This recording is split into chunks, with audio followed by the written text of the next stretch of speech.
Hello all. Welcome to the day 2 of IMPETUS 2020, the Global Summit on Artificial Intelligence in Journalism, organized by the Department of Media Studies and Quality Assurance Cell of Nagar College, Trivandrum, Kerala, India. The summit is in association with AI Journalism for Research and Forecasting, UAE. I am Manju Mathews, Head of the Department of Media Studies, Nagar College, Maranalloor. On behalf of the Principal, Dr. Jolie Jacob, Director and Manager, Reverend Dr. Tito Verghese CMI, Program Coordinator, Emil Abraham, Thara CB, Reverend Father Tinto Pulinjuvelil, Neenu PK, and also Mrs. Libby Kurian, Head of the Department Computer Science, and the student coordinators, Gouri and Anup Kishore. We welcome the speakers, Dr. Mohamed Abdulzaher from Dubai, Dr. Nicholas Diakopoulos from Illinois, United States, and Dr. Shiva from California. We have participants joining in from all across India and all over the world.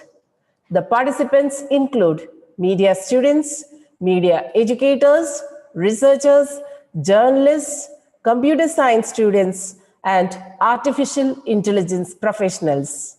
I kindly request Gouri, our final year student, journalism student, to welcome all on behalf of the students.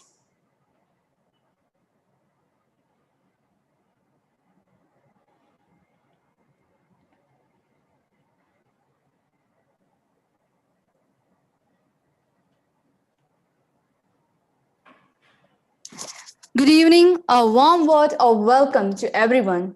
Myself, Gouri. Now we are heading towards the second day of IMPETUS 2020, Global Summit on Artificial Intelligence in Journalism, organized by Department of Media Studies and IQAZ, Nagar College, in association with AI Journalism for Research and Broadcasting, UAE. Today also we have three predominant speakers. Dr. Mohamed Abdulzaher, CEO, AI Journalism for Research and Broadcasting, UAE. He is an assistant professor in Digital Public Relations and Artificial Intelligence Journalism. We will be discussing about AI journalism and 7G journalism, the future of media beyond AI technologies. Dr. Nicholas Diakopoulos, Professor of Computational Journalism, Northwestern University, USA. He is the Director of Graduate Studies for the Technologies and Social Behavior PhD program. He will be discussing on the topic Automating the News, how algorithms are rewriting the media. Third speaker is Dr. Shiva, CEO of TrueDat Inc. USA. He is the public speaker on AI blockchain, cryptography and game theory and their socio-economic and cultural background. He will be dealing with the topic full-stack photojournalism using AI and blockchain. I would like to thank all the three speakers who are here with us today, and I welcome all of them in behalf of all the audience who are here with us. Hope you will enjoy the sessions. Thank you. Thank you, Gouri, and that was a warm welcome. In our opening day session, on last Thursday, we had three eminent speakers. Professor Vasudeva Verma from IIIT Hyderabad illustrated how new technologies in artificial intelligence and machine learning are shaping the media space. Professor Charlie Beckett from London School of Economics emphasized that journalism is for social good and journalists and newsrooms need to adopt new technologies and tools to bring accuracy and truthfulness in journalism. Francisco Marconi took us through how AI is impacting all value points of news industry and the critical role of human intelligence. The recording of the sessions are made available in our YouTube channel. We have an exciting lineup of expert speakers for today's session as well. Our first speaker is Dr. Mohamed Abdulzaher, CEO of Artificial Intelligence for Research and Forecasting, UAE. Dr. Mohamed Abdulzaher is an assistant professor in digital public relations and artificial intelligence journalism. He holds a PhD in mobile applications development and e-governance. He is advisor to UAE government and a media strategic planner. Dr. Abdulzaher is a bilingual business editor and economic analyst for multiple news organizations. He postulated the first artificial intelligence journalism model of communication. He has about 80 published researches and reports in English and Arabic in media studies and in the field of artificial intelligence journalism. He has over 20 years of media experience in online and print. His experience covers working as bilingual editor, journalist, and trainer with the BBC World Service, the United Nations, the Financial Times Group, and Thomson Reuters. Artificial Intelligence Journalism for Research and Forecasting, AIJRF, is a scientific research institution founded by Dr. Abdulzaher, specializing in the study and forecasting of artificial intelligence journalism, the future of traditional and new media, and the techniques of the fourth industrial revolution and its effects on humanity. Dear participants, please use the Mentimeter link in the chat box to ask your questions to the speakers. Our moderator, my colleague Neenu PK, shall select the questions and put to the speakers. The title of Dr. Mohamed Abdulzaher's session is AI Journalism and 7G Journalism, the future of media beyond AI technologies. Welcome, Dr. Mohamed Abdulzaher. Good evening or good afternoon, everybody in India and UAE, and also good morning for everybody in the United States. Thank you so much, Dr. Mango, and on behalf of myself and my team in our think tank organization, AI Journalism for Research and Forecasting in Dubai, I would like to thank you so much about your great job during the first day and second day and during all this time, also with your team. And actually, I'd like to welcome my co-speakers as well and all audience from GCC or from India or from other countries. Today,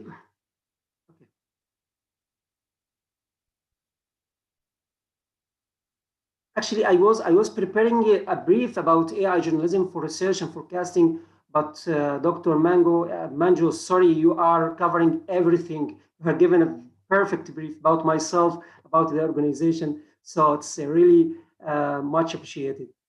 My speech today about artificial intelligence journalism and 7G journalism, the future of media adapted to the fourth and the fifth industrial revolutions. So, and a quick brief about AI journalism for research and forecasting. We are a think tank. We has been established 2 years ago in Dubai with some partners and academic people who are working in AI and media. AI journalism, a global leading think tank in research and forecasting, shaping the future of AI adapted to human. Anything related to human being an AI, we are forecasting, we are searching in that. Also, AI GRF cares about every new AI technologies. Anything has positive impact or in our daily life, we are considering in that. So my speech today about AI journalism, the 7 journalism future of media beyond the AI technologies. We're going to talk about 4 sessions. The first one about media and industry revolutions from the first, second, third, fourth, and fifth. Second, Professor, sorry to interrupt. Could you make it full screen? Okay, sure. Thank you. Second will be what happens to the media during the fourth and fifth industrial revolution. Third, I'm going to show what is the concept of AI journalism as we are working on that. Also, what is the 7G journalism? So media and industrial revolutions. All of you know that we have the first, second, third, and fourth. So how will media form during this different period of time? So I'll almost, most of the time, I just summarize each industrial revolution in one word. So if we said the first industrial revolution, we say mechanization. So the second will be electronization. Third, digitization. And the fourth one we are living now, it's robotization. So this is a short term about how describe the industrial revolution all that time.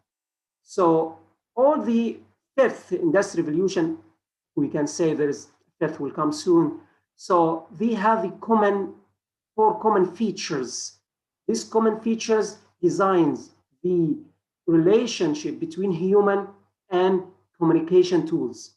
So the top of this feature will be human and communication. How people communicate with each other. This is the main change that all industrial revolutions started to relieve on the people life.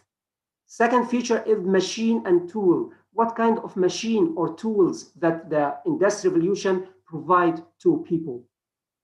Third is what kind of integration between communication and people. That integration, kind of integration we can see, we can feel between human and communication and machine and tools in that period. This should be one of the features. Fourth, what kind of opportunities? Any industrial revolution, not only industrial revolution, any technology changes in the world, it leaves some opportunities, sometimes solution, sometimes it leaves some challenges to people. So if we're going to start about the first industrial revolution, I call this is a commercial revolution because search for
I said it's a good revolution in media in that time that Illustrated London News has been founded in 1948 as the world's first illustrated weekly newspaper.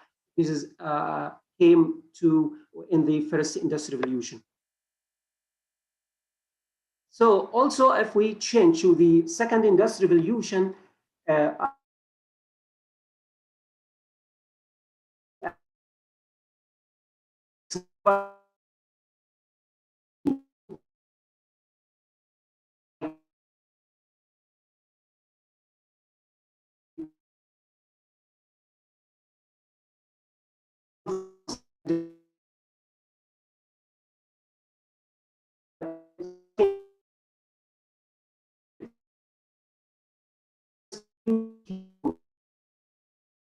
countries came from US, Philippines, Canada, Australia. So the cable started to cross all countries all over many regions of the world, and this has helped a lot in kind of disturb the message, is kind of support the media tools in that time.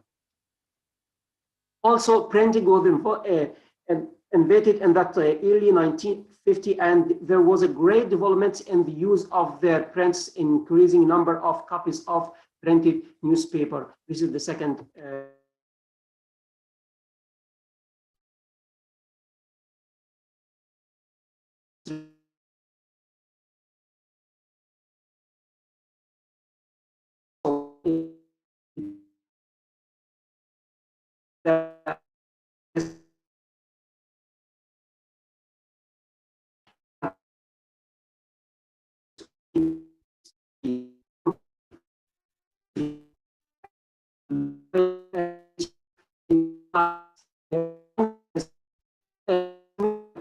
communications. This is all the period of the third industrial revolution we are still live in now. It has a huge and significant impact on media, how media has a very big revolution according to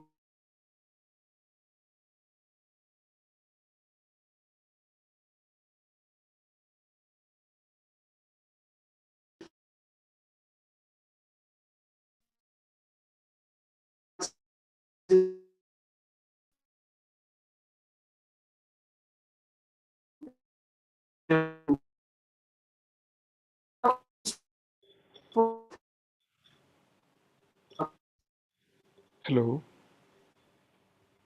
Hello, Professor. The voice is breaking. Could you please switch off the video?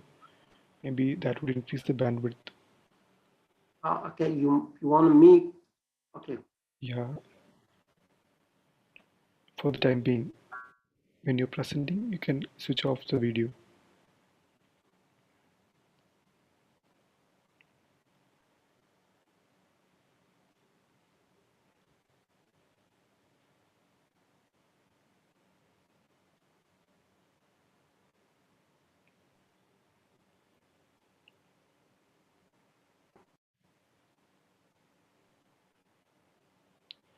Okay, we can see your screen and we can listen to your voice also. No problem, I think. Yeah, please continue, sir.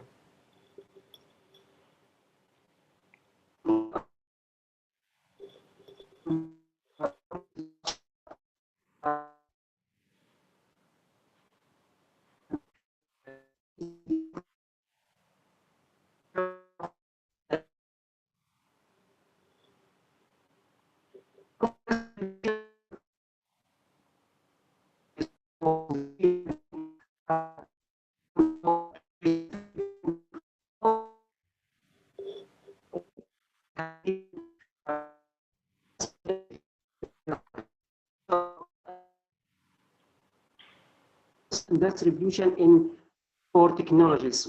One of the three technologies, sorry, physical and digital and biological technologies. So if we talk about physical, I say physical is just something hard copies, something you can see, something you can touch. So like the 3D printing, drones, the advanced robotics, self-driving cars, all of these technologies, we can say this is physical.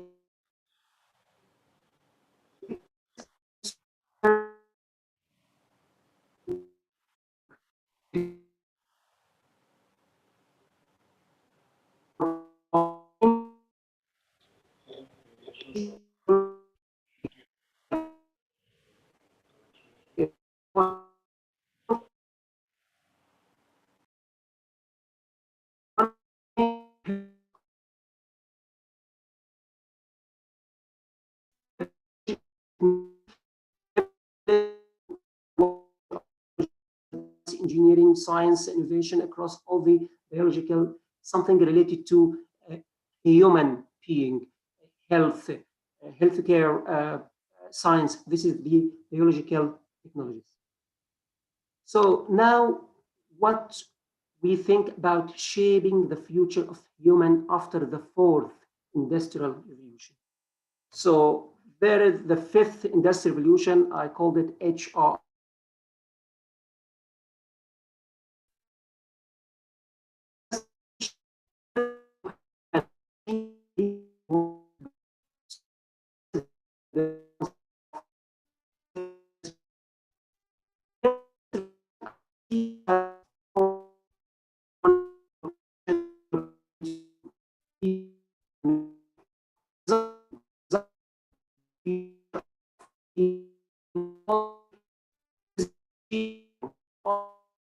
People, but also co-designing both of them. So cooperation between in designing future between machine and human.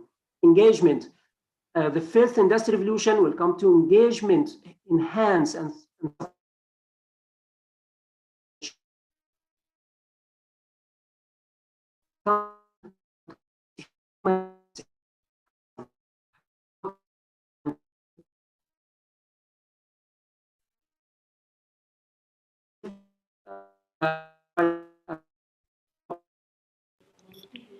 Hello, Professor.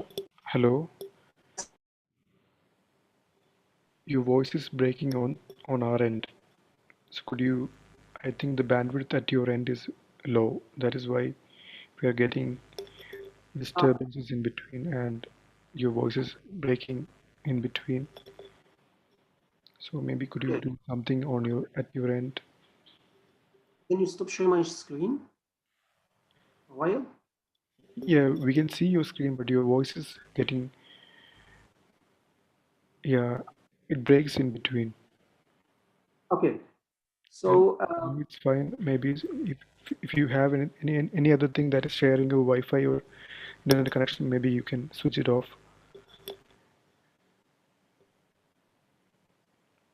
Right now it is sounding fine, but for quite some time we couldn't hear properly what you were saying. It's breaking still.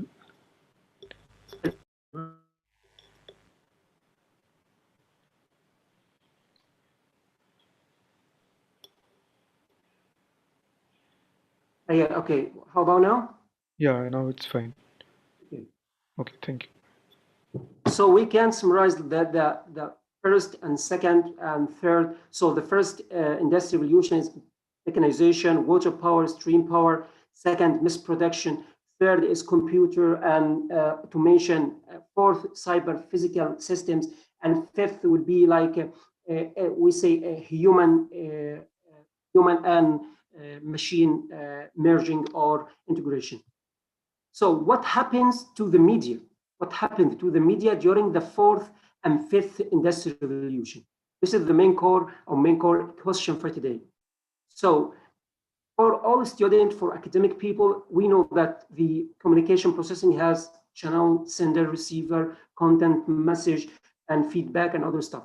This is if we have looked about previous theories or previous modules of communication, we will find channel has separate rule, sender has a separate rule, receiver has a separate rule. But in fourth, in AI journalism and the 7G journalism, all elements are doing the same job. And channel can be a sender, channel can be a receiver, channel can be a message, channel can be a place where we can send feedback. So what happens to media during the fourth and fifth industrial revolution is kind of, we can say that kind of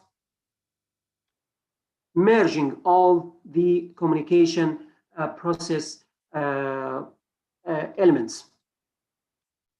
So the media industry and all elements of communication process have evolved from the single rule stage of the sender, which was in the first industrial revolution, then to the interactive rule between sender and receiver or sender or its or audience, we can say this is the second industrial revolution, and then it moves to the third dimensional rule of sender, period, audience, and the medium or the channel. We can say it's an internet. So this is the third industrial revolution. Then to continuous, I say it continuously, integrative, and circle rule between all elements of the communication process, from the sender, audience, channel, and the feedback, all media content presented by one element or one person. So this is the fifth and the fourth industrial revolution, or we can say AI journalism and 7G journalism. So quick, what is the concept of AI journalism, and what are the technologies of the fourth industrial revolution that we can in media or our country rely on this period? AI journalism means the new media revolution, where the media depends on all technologies of the fourth industrial revolution, such as AI technology, blockchain, big data, robot, 3D printing, Internet of Things, and many more. Last 2 years, when I have issued my first book about AI journalism, I asked many questions. I have been asked many questions on could be believed that the world relies on a high intelligent infrastructure, say, or intelligent cities, or intelligent ways in life, faster communication, networks, robots, everywhere, smart cameras, and we still using the same communication like third or the second industrial revolution? Of course, no. So AI journalism is the concept refers to the interactions of three pillars revolution, the new media revolution of fourth industrial revolution, and the AI-enabled technology revolution using in media.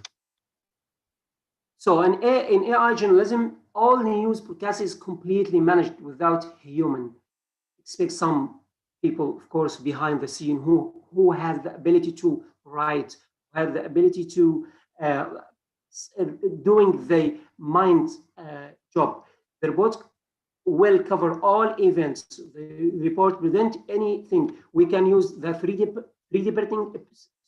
3D printing everywhere. We can use the big data. We can use the cloud computing. So everywhere in media we can use the AI journalism technologies, but we not replace human. This is for students or for people who is worried about replacing our job in the future. So in AI journalism, there is a 5 main features that can define the artificial intelligence journalism. Okay, one of them is a limited speed in media industry and changes. Second is new technologies to play new rules. Third, merging of all elements of communication process.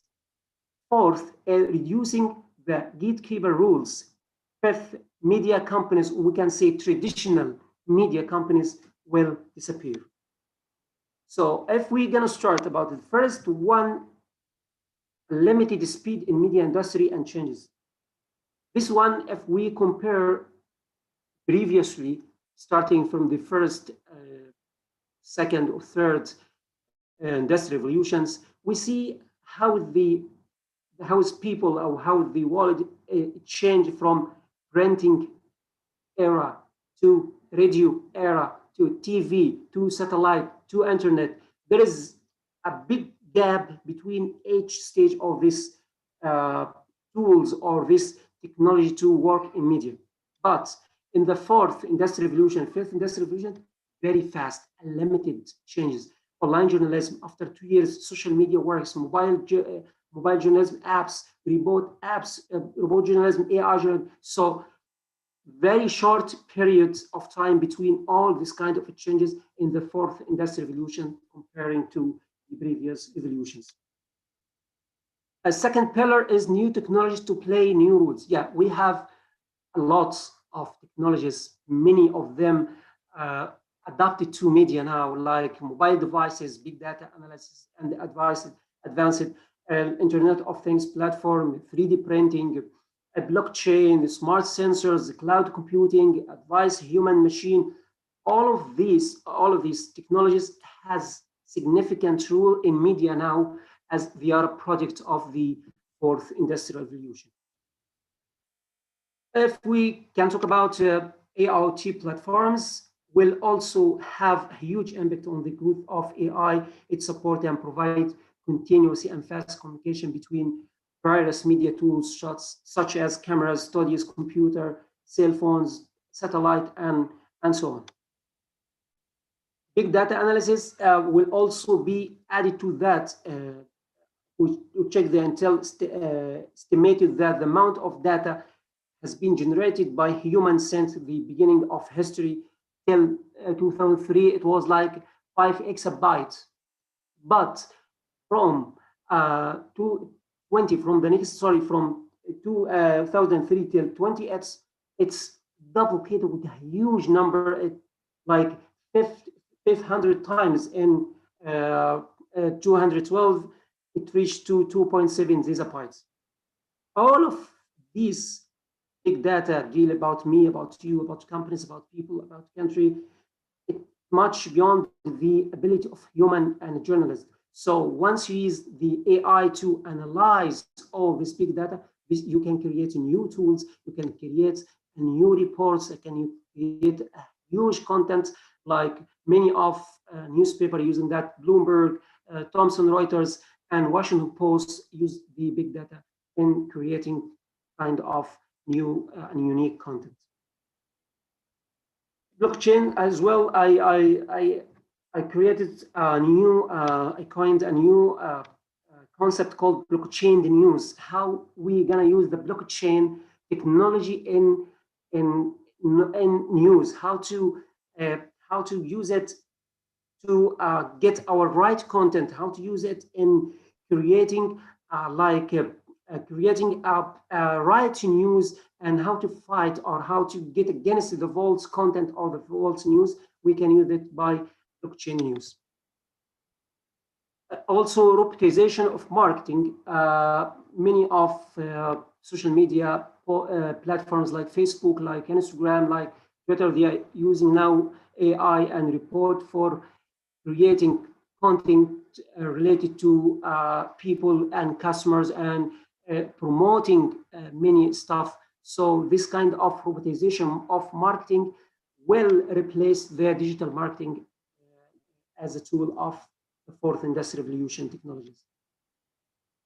Also, clouding computing platforms, media, especially huge media, wants new platforms, cloud platforms, to save huge big data. So the cloud computer platforms will be a good tool for the media in a period of artificial journalism. Augmented realities or mixed reality as well would be a good tool, will be a very good tool as well in media. And I think that's the time, so I have like 5 minutes, if I'm not wrong. The fourth feature is reducing gatekeeper rules, because of the new technology of the AI and fourth industrial revolution will reduce the gatekeeper to control most of our content or media and journalists.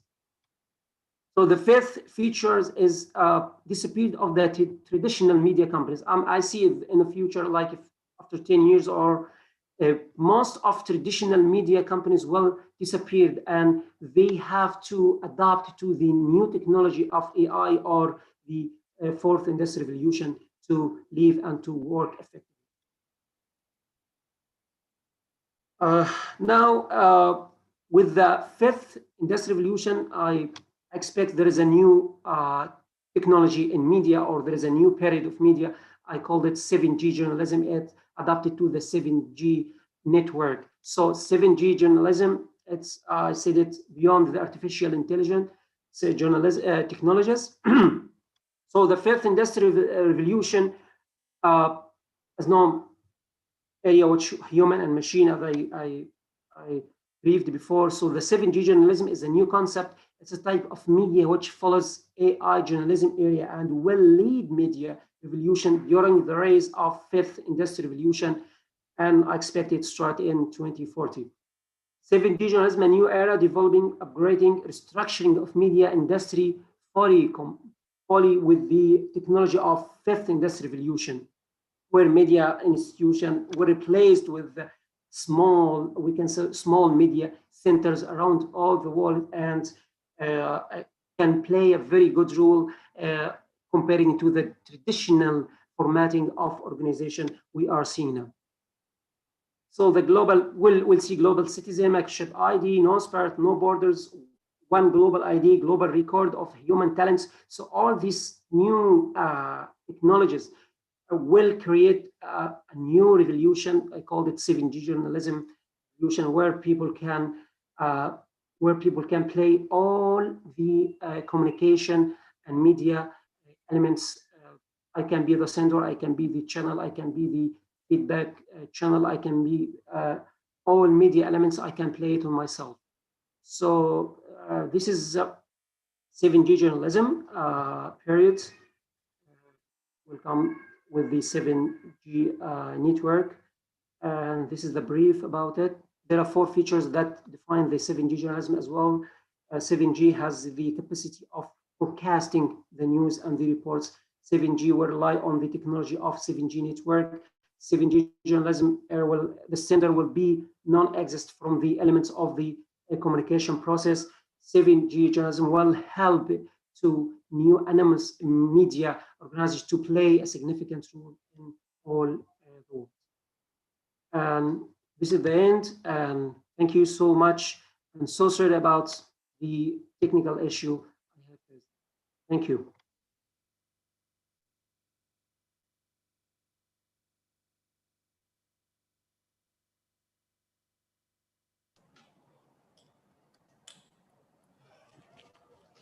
Thank you, Dr. Zahir, for the insightful opening presentation.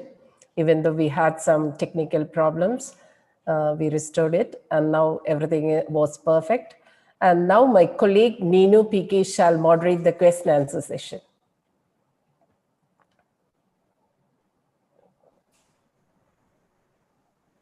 Hello, sir. Hello. I'm Neenu, and I'll be moderating the question and answer session. Unfortunately, because of the limited time, we are forced to just narrow down the question to just one question. So shall we begin? Yeah, for sure. Okay. So this is the question. A bad workman always blames his tools. Will this impact the implementation of AI in many news organizations? If so, how are we going to deal with it? This question is by Shahjahan. Okay, I'm talking about. I'm never say that AI will replace people. It is not for me. It's not logic, because people who created the AI technologies and everything. So for workers, for any, I think AI will replace just little and many simple jobs, but the jobs that rely on human mind, rely in thinking, rely on creative, nobody can replace it. So I said always the fourth industrial revolution will create many sectors of new technologies and new jobs, so people can find, if they say like WAF, they said 800 or million will replace. No, we can find 1 million new jobs in the fourth and the fifth industrial revolution. Thank you, sir. So as I told you earlier, that because of the time, limited time, we are just forced to ask only this question. Thank you so much for cooperating with us. Now I'll hand over the mic to Manju ma'am. Thank you so much for you all, and sorry for the bad communication. Thank you, Dr. Mohamed Abdulzaher. As you rightly said, the success of AI in the media depends on the use of all technologies in the fourth industrial revolution. which combines the use of multitude of technologies such as blockchain, big data, data analysis, robotics, 3D printing, the Internet of Things, as well as artificial intelligence. This is quite insightful. We look forward to having you for advanced sessions of AI journalism. Good luck for your efforts through AIJRF in bridging the information gap between the North and Global South, providing training resources for journalists in the developing countries in adopting AI technologies and tools. Thank you very much. Our next speaker is Dr. Nicholas Diakopoulos.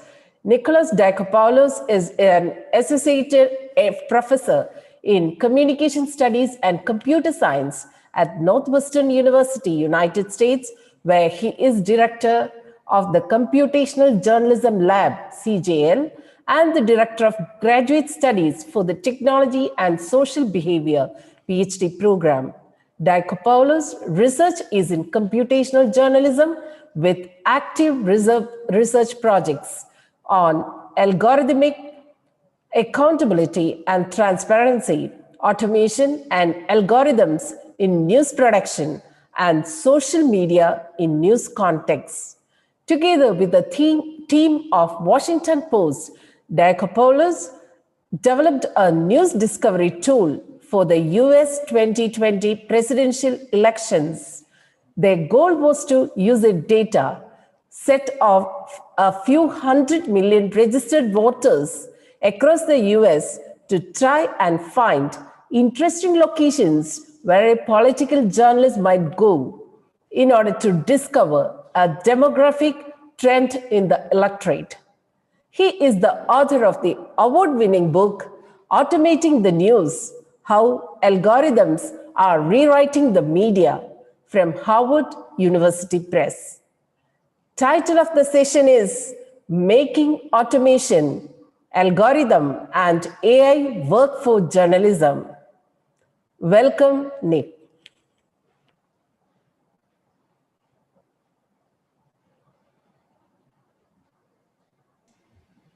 Thank you so much, Manju. Really appreciate that very generous introduction.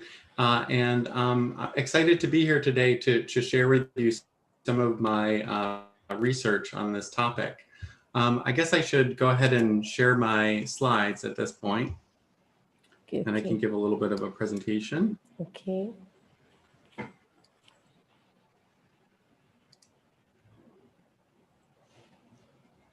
Are we good there? Yes, yes. Okay, great. Again, I'm Nick Diakopoulos. I'm a professor of communication studies and computer science at Northwestern University. I run the computational journalism lab there. We study, we design, we build technologies related to computational, algorithmic, automated, and AI-driven journalism. So I'm going to kind of jump right in here and talk about the book a little bit. So this is my book, Automating the News: How Algorithms Are Rewriting the Media. And I spent the better part of the last couple of years writing this book on these various topics. It covers, everything from how to data mine large data sets to find new stories, how to automatically generate content, whether written or other forms of media, the use of social bots to disseminate information or interact and engage with people on social media, algorithms and distribution. So all of the optimization algorithms, all of the curation algorithms that we see in our feeds and on our home pages every day. And then also kind of flipping things around and thinking about how the growth of AI in society has created a new beat, really, a new opportunity for journalists to investigate algorithms, investigate AI, and scrutinize the ways in which algorithms and AI influence us and exert power over us. I think you'll see if you read the book, it really emphasizes a very human-centered approach towards the future of technology and journalism. So, you know, I like showing this slide, you know, kind of get this out of the way. AI is, I think, fairly hyped right now, or actually I could add an animation there and maybe it's even more hyped now. We've certainly seen a lot of exciting advances in technology. Fully automated news production is tantalizing without a doubt. And there are some genuinely impressive and helpful applications of AI in news production. We should celebrate those. It can enhance investigative journalism with machine learning. We can create new interactive media like news bots. We can optimize content for distribution, and we can generally enhance the scale and the speed, the efficiency, and the breadth and personalization of content that we can produce. But I think it's important to emphasize the people. You know, behind the curtain of AI, we really kind of need to understand the designers, the editors, the reporters, the data scientists, the engineers, who are all contributing in their own ways to the appearance of intelligence in these systems. And I think once we sort of cut through the AI hype, we can start to see some of the human aspects and the people in the process a little bit more clearly. And so to do that, in particular today, I want to talk about a couple of the main themes of my book. The first is editorial values in AI technology. And the second is how humans and algorithms are increasingly hybridized in news production. So in terms of news values, you know, all technologies, including and probably especially AI technologies, embed and encode human values. They reflect choices like the data that was used to train the system, how the data was defined and sampled, how algorithms are parameterized and defaults are chosen, what inputs a system even pays attention to, and of course, you know, whether some aspects of the world are quantified while perhaps other aspects of the world are left unquantified. I think it's important to remember that AI systems are tools. They're built by people to serve particular human means and ends. You know, we're not talking about artificial general intelligence here. And because of that, these tools have political valence. They reflect the values that designers and developers build into them. I think this suggests an interesting opportunity for journalists and for news organizations to become better aware of and exercise their ability to embed their own organizational, institutional, and professional values into the technologies that then drive news production. You know, if it's not going to be journalistic values and journalistic ideology, then alternative values from non-editorial stakeholders or non-journalistic media companies and platforms will end up filling that void. And so when I talk to practitioners about this topic, I tend to emphasize that you can think of AI as a new medium. It's a medium in which journalists can express and exercise their ethical and normative values through the code that they implement, the tools that they create. Now, so the second theme here is hybridization. So every wave of new technology, whether it's telephony, photography, or just copy machines, has somehow changed the nature of roles, of tasks, and workflows in the newsroom. AI is really no different in that regard. It's also a technology. It has already and will continue to change news work, and it often complements but rarely entirely substitutes for a trained journalist. So some economists have actually estimated that only about 15% of a reporter's job and maybe only about 9% of an editor's job could be automated using current levels of AI technology. Humans still have an edge over non-Hollywood AI in two key areas that are essential to journalism: complex communication and expert thinking. So things like reporting, listening, responding and pushing back, negotiating with sources, and then having the creativity to put that all together. AI can't do any of these sort of indispensable journalistic tasks, though it can often augment human work to make it more efficient or high quality. More often than not, what I've found in my research is that AI technologies tend to create new types of work, like having to configure, parameterize, set up, create knowledge management systems, create data, define data, collect data, write templates, and generally set up and operate these automated systems. So far from destroying jobs in journalism, what I found is that AI actually appears to be creating new work and new jobs. So let me drill into these themes a little bit more and give you some examples. So this is one example that I think illustrates the first theme of values, human values in AI, and in particular news values. So what I'm showing here is the ClaimBuster project. ClaimBuster is a tool that was developed at the University of Texas at Arlington. And what it does is it's a machine learning tool, and it learns to look at sentences in a text and rate those sentences on a scale from 0 to 1, according to how worthy they are of having a fact check made to them. And so you can see this in this example. I ran it on an older speech from 2016 here. So journalists can use this tool to identify claims that are being made in the media that might be worthy of their attention in fact checking. And so by orienting their attention and shaping the attention of journalists, this can reduce the costs of finding certain types of claims so that they can follow up on them. And so, these data mining algorithms like ClaimBuster may end up influencing what facts get checked. And in turn, that could shape the news that's available for public consumption. So let me show you a little bit of an evaluation of ClaimBuster now. So in this chart, I'm showing you this evaluation done by the creators of ClaimBuster, where they compared claims identified by the algorithm to claims that were manually selected for fact checking by CNN and PolitiFact. And so you can see CNN is in the medium gray and PolitiFact is in the light gray.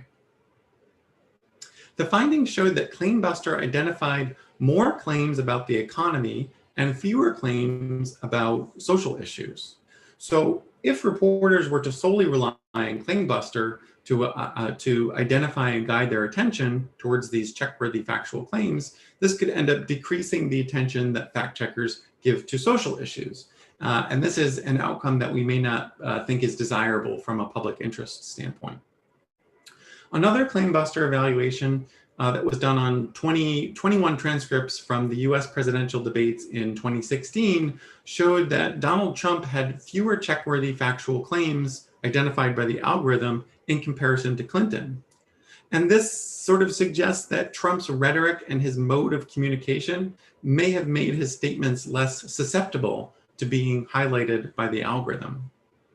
So as these automated fact spotting techniques become adopted in practice, I think an important question will be to assess how they impact the coverage of various types of stories, various claims, events, and modes of political rhetoric. Journalists are going to need to become more cognizant of the ways that these algorithms orient or divert their attention in characteristic ways, and the people need to be ready to fill in the gaps as needed. So to understand the limitations of the tool. So let me go a little bit further here.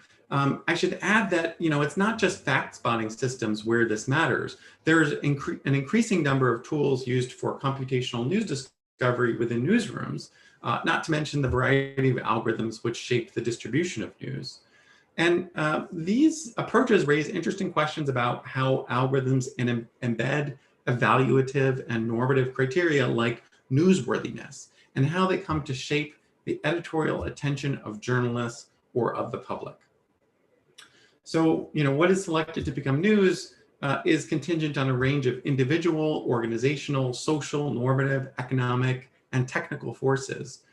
Different criteria are important to different journalists in different combinations or at different times. And so I think it's interesting that newsworthy isn't really an intrinsic property. It's very contextual, it's interpretive, and it may even be story specific.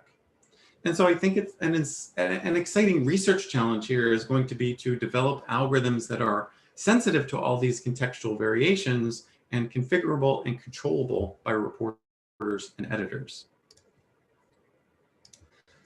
So one of the current research projects in my lab is trying to explore these ideas of how to operationalize and parameterize news values in the context of news discovery. This project is called Algorithm Tips. You can visit it online at algorithmtips.org.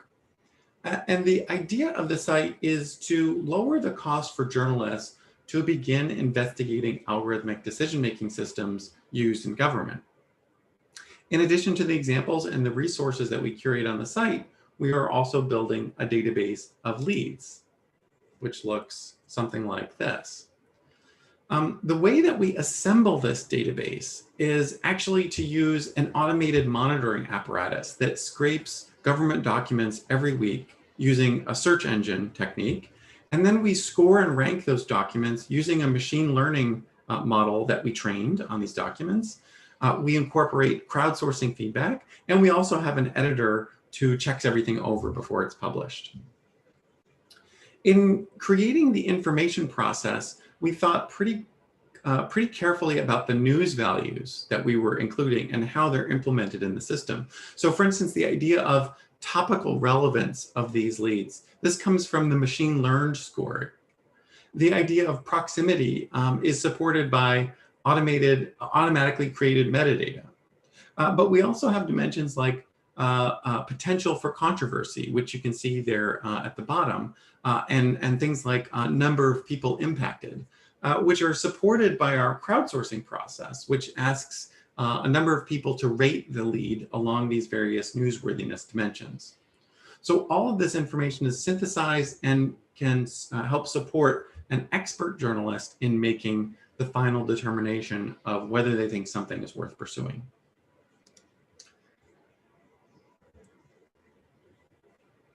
One other example of designing news values into tools is this prototype that Manju mentioned that I designed and developed while on sabbatical at the Washington Post in the fall of 2019. The underlying concept here relates to how and whether you can use AI to help detect newsworthiness in a data set. The design challenge was really about how to align the system we were building with journalistic conceptions of news values, which help inform how journalists choose items to turn into news stories. The premise of the tool is that we would provide a list of tip sheets on different variables that are being data mined from the US voter file. This is the large data set, including every registered voter in the United States, and includes millions of records, almost 200 million records. When you drill into one of the tip sheets, it looks like something like this, what I'm showing you here. The goal is to rank counties in the US according to state and according to the potential newsworthiness of that county along several dimensions. We want to help journalists identify places in the United States where they can go to do reporting. Now, keep in mind that we're not framing this as fully formed story ideas. There's a lot of additional reporting that needs to be done to turn these leads into real journalism. But the premise here is very much one of hybridization, where the algorithm is able to sift through these hundreds of millions of records to identify interesting patterns, and then the expert journalists can apply their own expertise in dialogue with the tool as they decide what is really worth their time and effort to pursue. Now, in terms of the news values, we tried to capture some notion of political relevance. So you can see this in the information design of the tip sheet. So we look at things like the party vote margin, the shift between 2012, 2016, and 2018, if there's an open congressional seat, if the county has flipped its support from party to party. We integrate some location context, like the population rate, whether it's an urban, suburban, or rural county. We have a link to additional census information and a link to the raw data if you want to see the underlying numbers there. And I should say that a major design effort here was to think through what data was available and then how to align things with news values and really how to make the tool valuable to journalists. And so we ended up doing a lot of user evaluation. And I think the really gratifying thing is that this tool was actually used and was able to help guide some journalists at the Post to important locations for their reporting. Whoops, sorry. In this case, some video journalists were drawn to do a report about Erie County, Pennsylvania, because the tool showed them that there was a particular low voter registration rate there, and also keyed them into things like the partisan swing from 2012 to 2016 to 2018. So both of the last couple of examples demonstrated how news values could be incorporated into tools, as well as how work could be hybridized between AI and humans. But in this example, let me also offer you something that gets a little bit more directly at this idea of hybridization of algorithms and humans. So this is an article that was produced by the Radar project out of the United Kingdom. So Radar is a project, it's a team of several data reporters and a couple of editors that produces on average about 8,000 local stories per month across the United Kingdom. Its stories are run by various local media outlets that subscribe to a wire service that it provides. And you're looking at, in the slides, at one example of an article that they generated. To produce these kinds of localized stories, Radar uses freely available open government data sets that are tabulated by government area. So each reporter develops about 2 stories per week into data-driven templates, which include fragments of text and logical if-then-else rules for how to translate the data into location-specific text. The core structures of the stories might be somewhat similar across versions, but the details will be locally tailored. The data journalists are tasked with first finding out various angles and storylines for the data. So this is a fundamentally creative process. They do reporting to add kind of broad brushstrokes background information. They gather national context. And that reporting context is written into the template with that basic story structure. And then the automation is used as more of a production assistant to adapt some of the text in the templates to the local level. So automation is certainly working in collaboration here with people, but it's more as a lever for human effort, how to scale up human effort. Radar uses this tool called ARIA Studio. I think it sort of gives you a hint at what hybridization looks like in practice. In reality, it's really just a more complex interface for word processing. You could think of it almost as an alien word processor that lets the author write fragments of text that are controlled by these data-driven if-then-else rules, along with some mathematical functions. And what I think is really interesting about this is that I think a lot of the advances that we've seen to date, particularly in industry, in terms of automated writing, are coming mostly as a result of what I see as essentially user interface innovations. So figuring out better ways, more effective ways to marry the expertise of journalists together with the capabilities of automation. So stepping back a little bit to look at this theme of hybridization, I think this example really kind of demonstrates how automation is used in concert with human effort.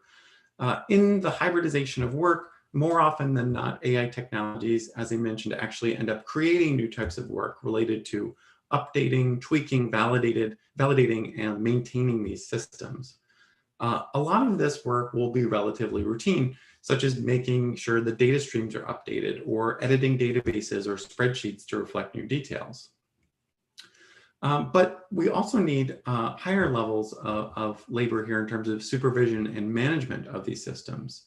So automation editors are needed to assess the quality of the content produced, to be available to post corrections in case the automation doesn't behave as expected once it's in operation. Engineers may need to be involved in figuring out errors that crop up. Why was there an error? And how do I prevent this error or a similar error in the future? And as newsrooms expand their use of automation, I think we're also going to need strategists who will need to keep an eye on the big picture to know when to deploy, decommission, or redevelop a system as it adapts over time. In general, I think we'll see newsroom skills, tasks, and even jobs evolve with respect to automated content systems. And while I don't see automation leading to massive unemployment in journalism, I think it will nevertheless have implications for the labor force. But I think it's fair to say that many of the new roles emerging in this domain will need editorial thinking as much as they need a capacity to understand data and the capabilities of the state-of-the-art tools. Finally, I'll just add that I think there's a lot of really meaningful research to do in understanding the roles and tasks of journalists in these type of hybrid workflows, and to study the ways in which journalists and AI can effectively interact and collaborate. So in closing, I just want to remind everyone that I think, in my opinion, it really does ultimately come back to people. I think what animates algorithms and AI are the people who design, develop, operate, and manage these systems.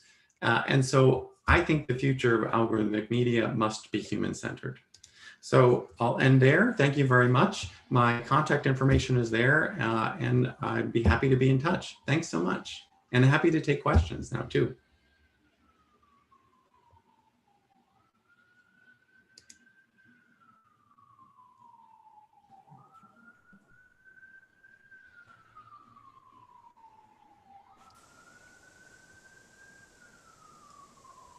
Thank you, Nicholas, for the inspiring session.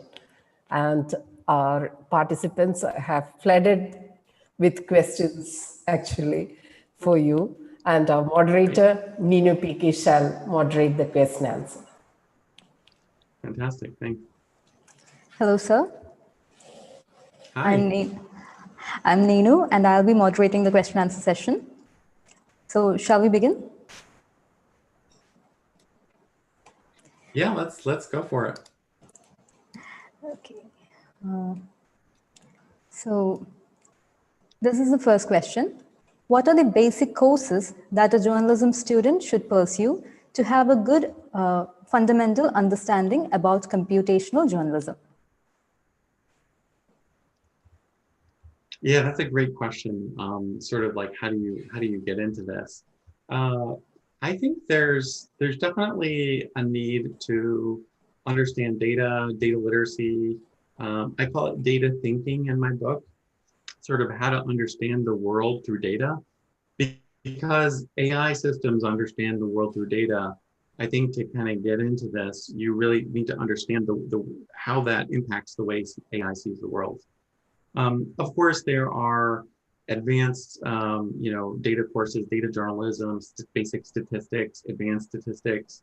For a number of years, I think people have been questioning, does every journalist need to know how to program or code?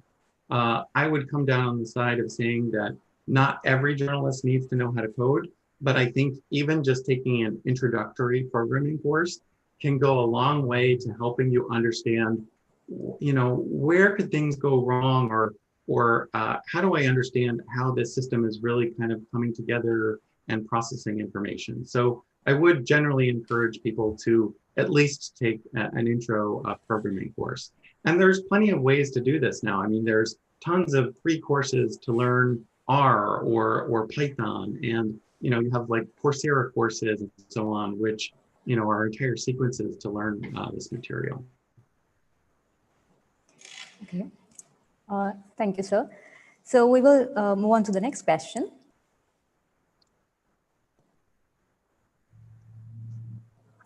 This is our next question. How would be artificial intelligence helpful for reshaping and rethinking serious and accountable journalism? Yeah, I think that's also a really good question. I think what I've seen so far is that AI has been useful for scaling up and increasing the scope and the comprehensive and ultimately the quality of accountability journalism. So you see it deployed in a few cases now to help rank and score documents, to direct journalists' attention to documents that are more likely to be impactful or interesting for an investigation. So I certainly, I think we're already seeing that. And we're trying to also, I mentioned the algorithm tips project, which, by the way, everyone is welcome to use that database if you go to algorithmtips.org. So the algorithm tips, tries to use machine learning kind of at the front end of the funnel, if you will. So if we want more journalists to investigate algorithms in society, our goal is to make it easier for journalists to find out about those algorithms in government. So it's not the idea that like a journalist already knows what they're investigating or they already know what the story is going to be. It's more like, help me understand the world on this beat, try to scope down that world to a narrower subset of leads that I may or may not pick up and investigate, but we certainly are hoping that we can stimulate journalists to investigate some of that material.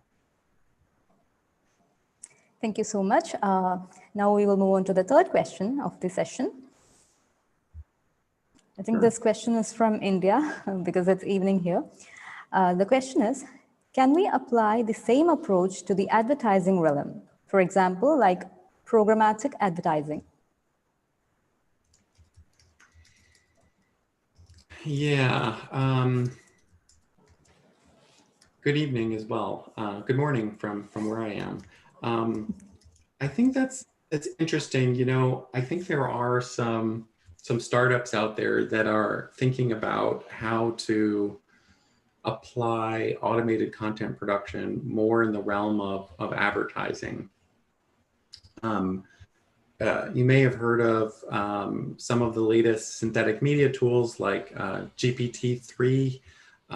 This is out of OpenAI. It's a very powerful language model that's been trained essentially on all of the internet. And there are some people who are experimenting with, can we generate advertising copy programmatically using a model like that to synthesize different copy for different people. I'm not aware of the results of that work yet. I think people have sort of just started trying out some of these things. And as I mentioned, there are some startups kind of playing in this space, but I think we'll see over time like how that evolves. I mean, I will say that it's a little bit scary, when you think about starting to try and marry things like synthetic text generation or automatic text generation, advertising, and targeting on platforms like Facebook. So, when we start to combine all those things, you can imagine a heavily personalized advertising environment, which, I mean, I suppose if you're interested in selling things, that could be a good thing. If you're interested in protecting a democracy, you might be a little bit more worried about the potential for these types of technologies to come together to manipulate people or to push on people's cognitive biases or cognitive weak points through kind of targeted, tailored messaging. We'll see how that all plays out. But I just kind of, I think in the book, I try to stay upbeat and positive about a lot of these technologies, particularly because I try to see it through the lens of professional journalism. And I think that within the value structure of professional journalism, it's easy to make that assumption that journalists have a strong ethical code. They have some accountability to the public. And so the ways in which they use automation are in some sense constrained a bit. But once you get outside of that sort of professional journalism, you look at advertising or, politics, some of these same technologies can be used in ways that I think argue negative consequences of the technology. So I think it's important to be aware of that. Okay, thank you, sir. So we will move on to the next question of the session. This is a very interesting question. Even I want to know the answer. Okay, so the question is, in the 2020 presidential election, what were the different AI tools used by the newsrooms to check false claims by the candidates and those by the media biased to any of the political parties?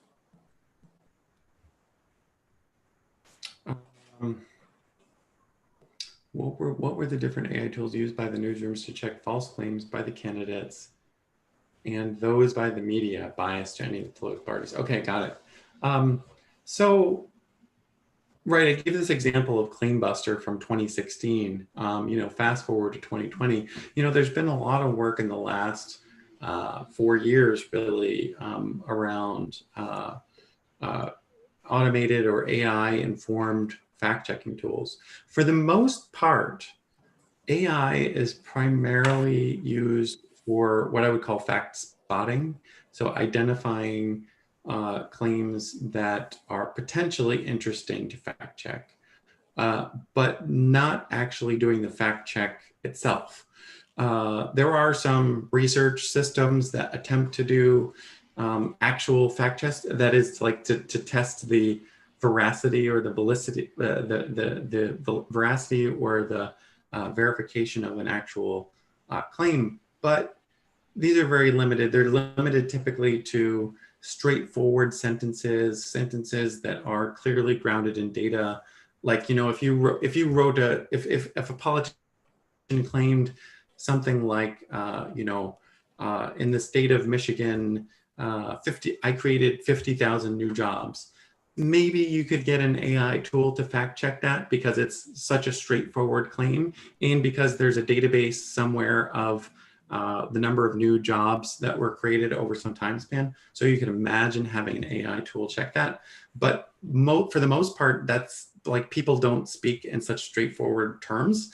There's usually a lot more ambiguity in the way people speak.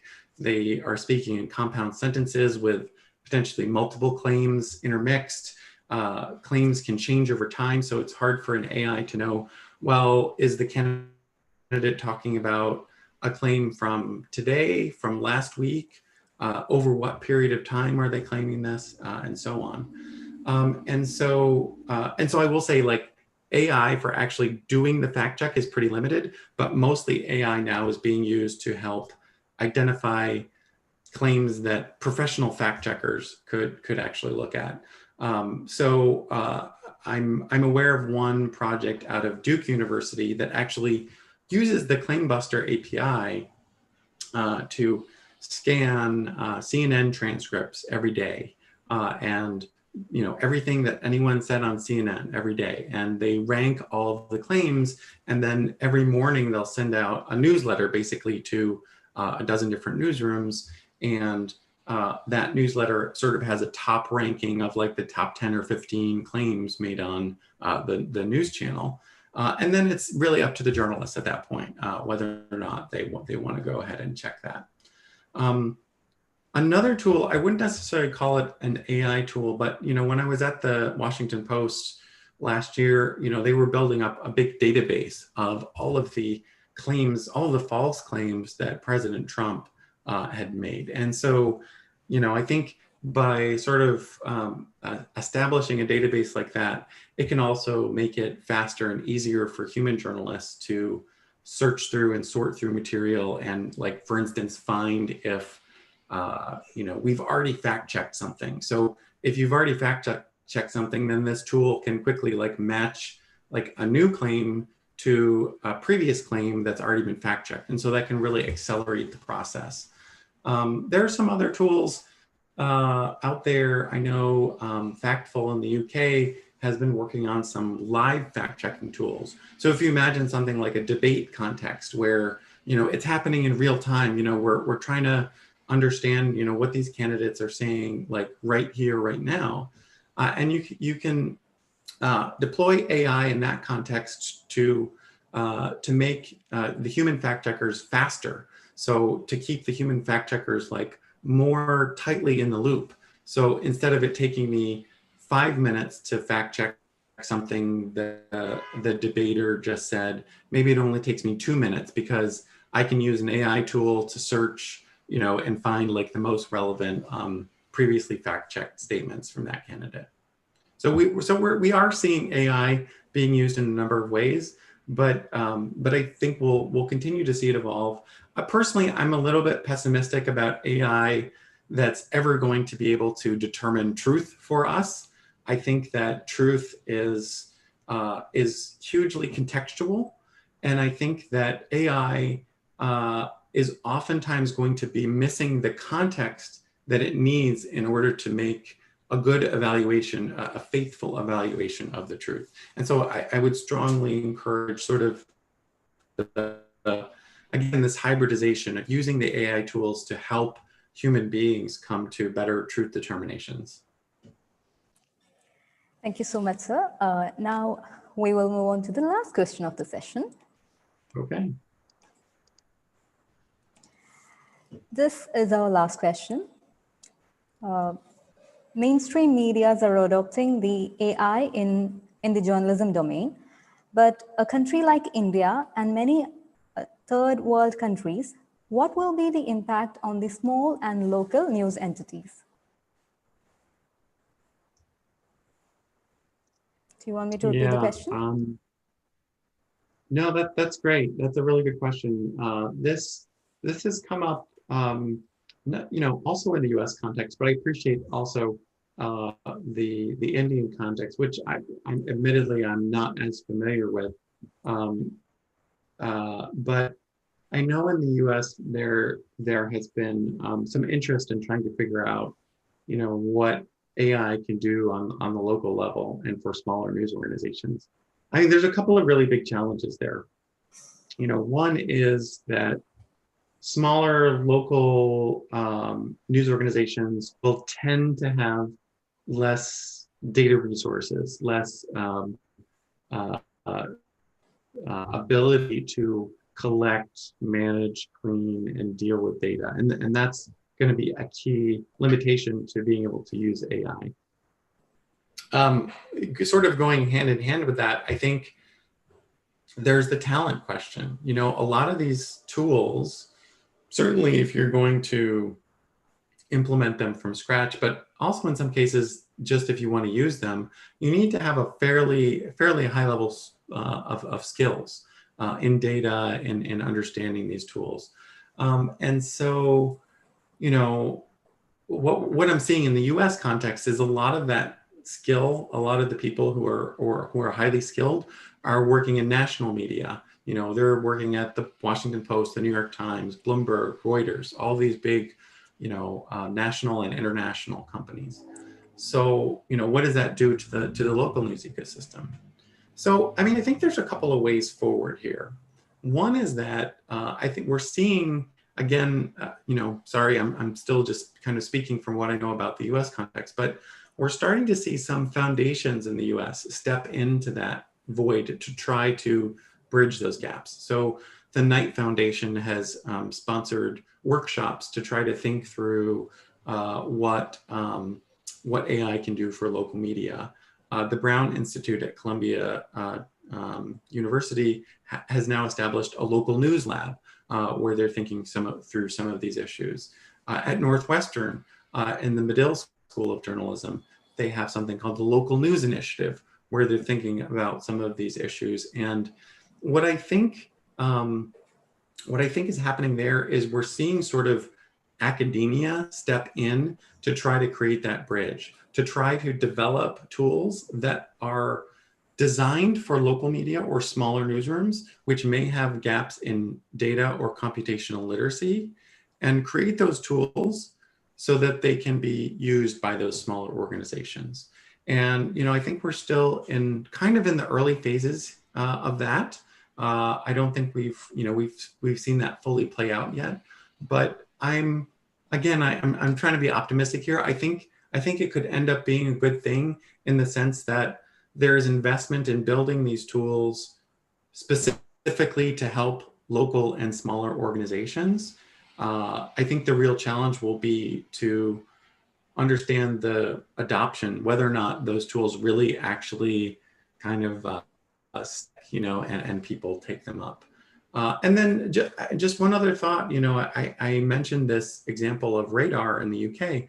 I think that's an example of this. So, it's a small company. I think it's, still less than a dozen people, but they're producing thousands and thousands of local news stories that can help augment the local news ecosystem. I wouldn't say it's going to replace local news. I think it's going to augment local news with some of this data reporting. But I think we can also start to see the glimmer of hope that these tools can just improve coverage just a bit more, you know, and try and increase the amount of local information that people have available to them. So maybe I'll leave it there on an optimistic note. Thank you so much, Dr. Nicholas, for taking so much time to answer all the questions that we had. Now I'll hand over the session to Manju ma'am. Thank you. Thank you, Dr. Diakopoulos, for your patience for answering the questions. And automation, algorithm, and AI here to augment the work that journalists do. It can make journalists more efficient. When journalists use new tools, it will enhance the quality of journalism processes. Thank you for the inspiring thoughts. This will certainly motivate young journalists and media students to acquire skill sets required to use these new technologies. Our sincere gratitude for joining this summit. On behalf of the participants, thank you very much for the great session. We look forward to having you for more sessions in future. Good luck for your endeavors in shaping the future of journalism. Thank you once again. Thank you so much. Thank you so much. I really appreciate it. And those were some fantastic questions. Thank you. Again. Yeah. Our next speaker is Dr. Shiva Kintali. Dr. Shiva Kintali is the founder and CEO of TrueDat. Before starting TrueDat, he taught in the computer science department of Princeton University for 4 years. He is a frequent public speaker on AI, blockchain, cryptography, and game theory, and their socio-economic and cultural impact. Shiva's academic and industry experience spans algorithm design, complexity theory, cryptography, machine learning, blockchain protocols, algorithmic game theory, information retrieval, high-performance computing, compiler design, and large-scale graph algorithms. He is researching blockchain protocols, scalability, stability, and privacy since 2012. Dr. Shiva received his PhD in computer science from Georgia Institute of Technology, Masters in Computer Science from University of South California, and BTech in Computer Science and Engineering from Indian Institute of Technology, Kharagpur. Every day, thousands of people are bullied, blackmailed, silenced, and scammed online using fake photos, fake videos, and misinformation. It is getting easier to selectively edit photos, videos, and audio, manipulate metadata of media content, and even generate fully artificial videos, example, deepfakes. In this talk, Dr. Shiva will present the implementation of a truth machine using AI and blockchain to enable a global, borderless, decentralized citizen photojournalism. The title of the session is Full Stack Photojournalism Using AI and Blockchain. Welcome, Dr. Shiva. Yep, thank you. I'll start my screen. Yeah.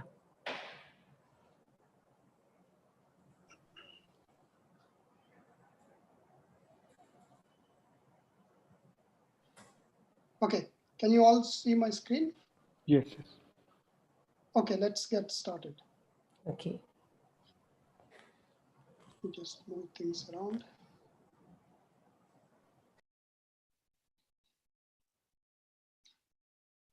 Okay, so if you have noticed recently, there are 3 trends that are evolving.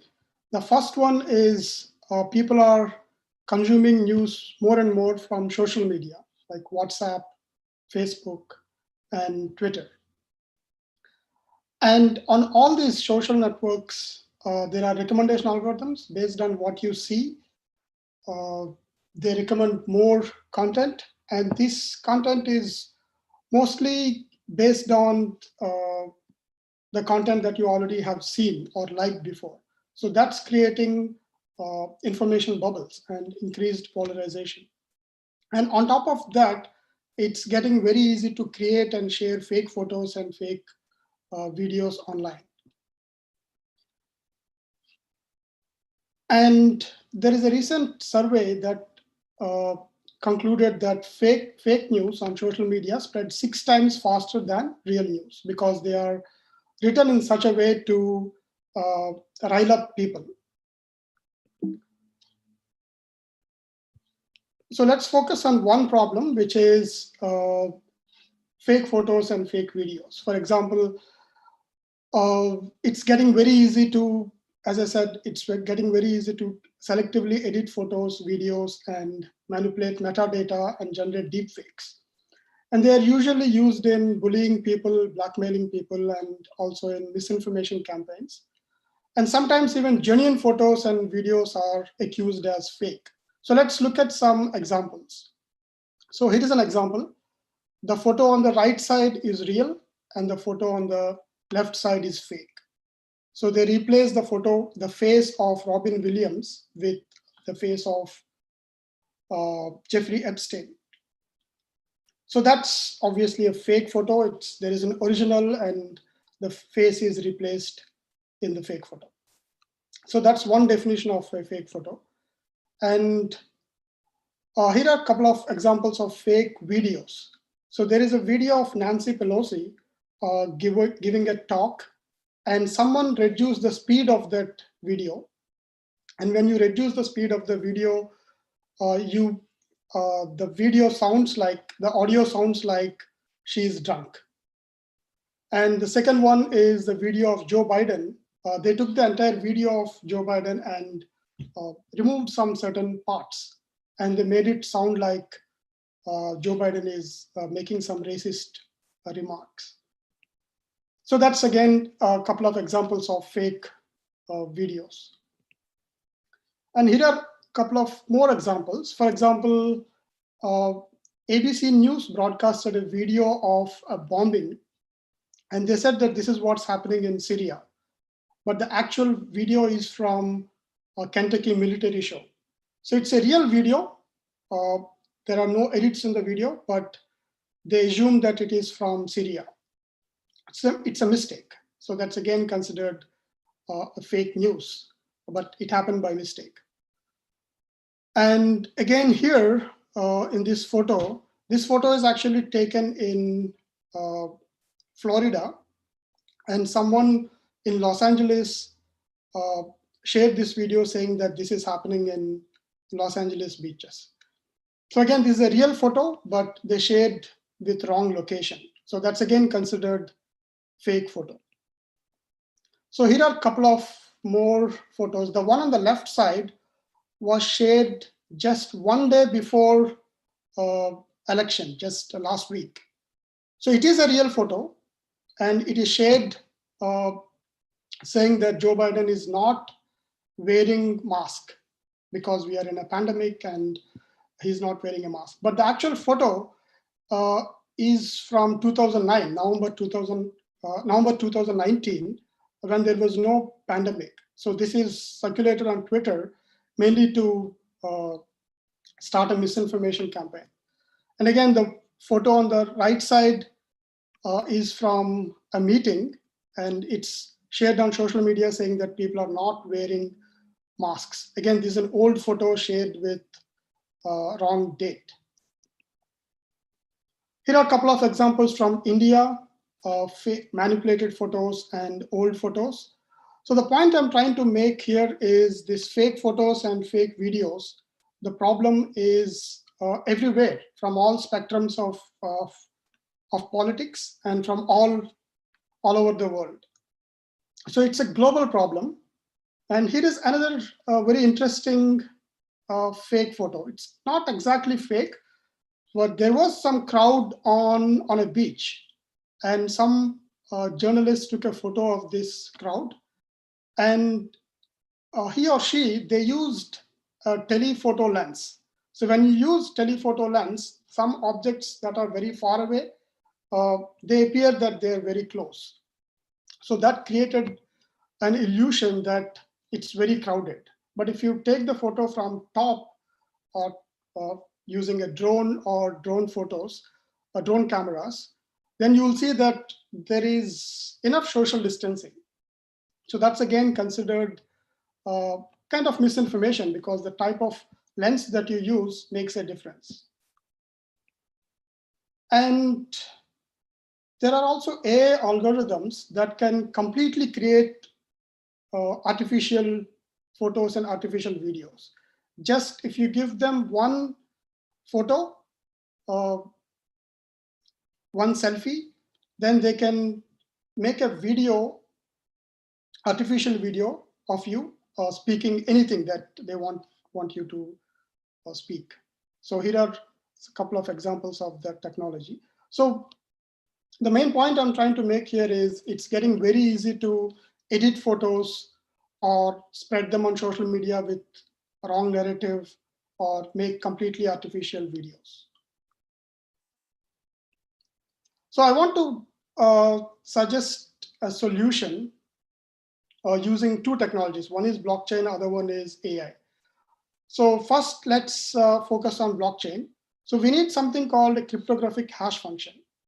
So it's a hash function where you give any digital file as an input, and you get a 256-bit string as an output.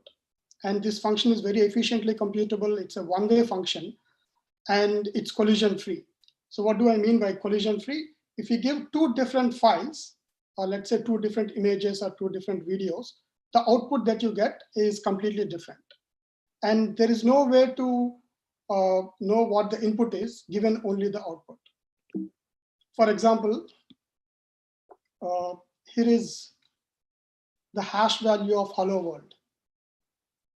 So if I just change the capital H to lowercase h, as you can see, the output, the 256-bit string, completely changes. So this is one way to keep track of the original content, whether it is manipulated or not.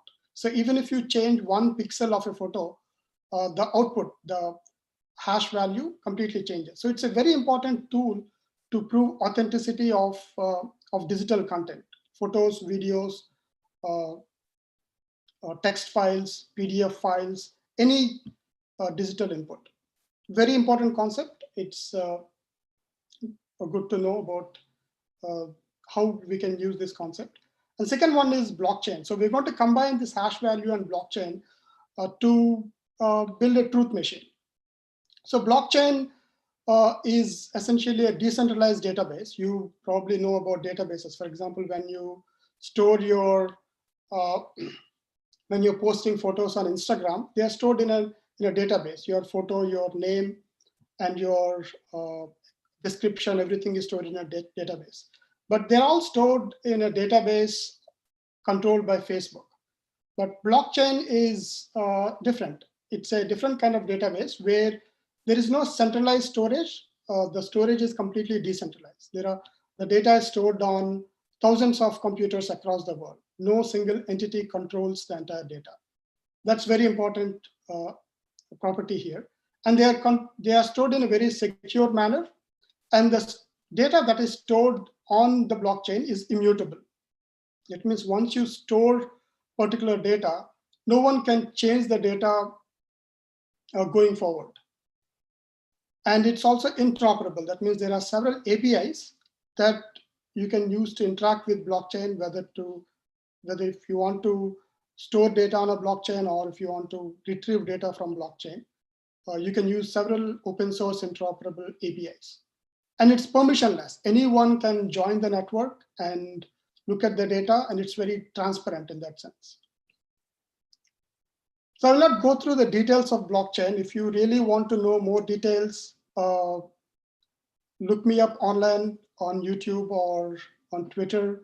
I give several talks on blockchain, details of the technology behind blockchain. But essentially, the main point here is blockchain is kind of linked list where you are storing the hashes of previous data in the current data. So if you want to change any particular one data entry, you have to change the entire sequence of data following that particular initial data.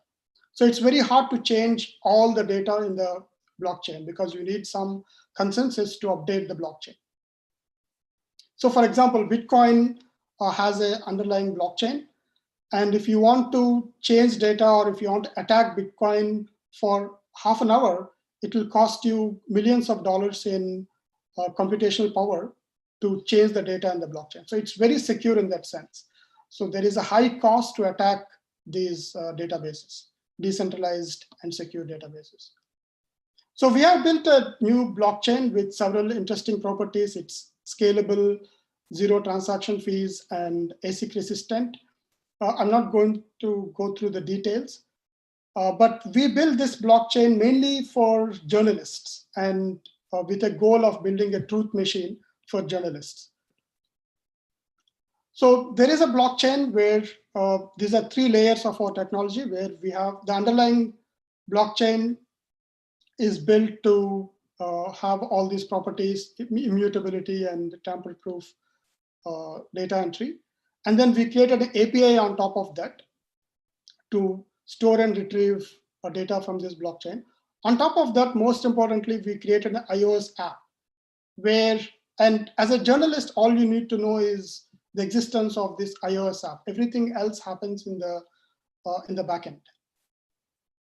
So if you use our iOS app, it's very similar to a camera app. So once you take a photo, at the time when you take the photo, we capture the time and the location and several other metadata. For example, the type of lens you are using, are you using flash or not? What kind of orientation are you using? So several properties of the camera will be used. For example, are you really taking a photo in a 3D environment, or are you taking a photo of a photo? So if you're taking a photo of an old photo, that's considered a fake photo, correct? So we detect all those. We detect whether you are in a 3D environment using camera depth sensing and also LiDAR sensors whenever it's available on the camera, on the phone. And the most important point here is you can verify the authenticity of a photo with just one click.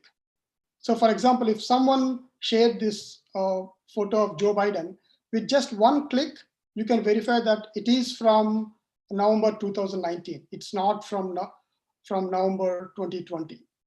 So fact checkers right now, you spend a lot of time to search on the internet these photos and verify whether they're real or fake. So we are making their job very easy so that they can simply verify the authenticity of the photo in just one click. And the most important property here is, I said that we are storing this information on a blockchain, but the photos and your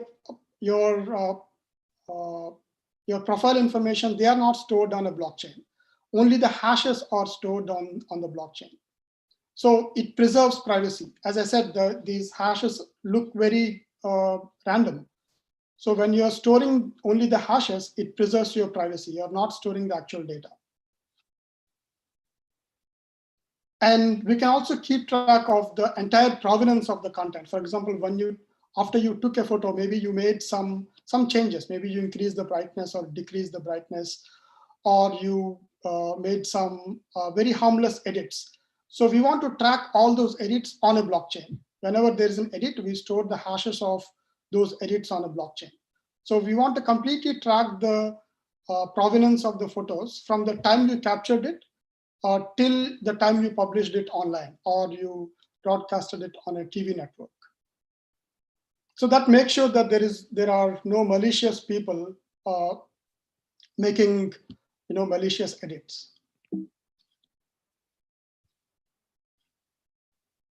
So there are several types of device security. So this is where the technology comes in and helps you secure your content. For example, iOS itself gives you several inbuilt security properties. And then on top of that, we have API security and then blockchain security and the provenance security and so on. And these photos can be embedded into any article. For example, let's say you are a photojournalist. You are a team of journalists and you have a photojournalist and you have a journalist who is writing the actual article. So once you take the photo, you can embed that photo in any article. And once you embed that, anyone can click on the photo and verify the authenticity and the metadata with just one click. So just like you can embed any Instagram photo, you can embed these photos also.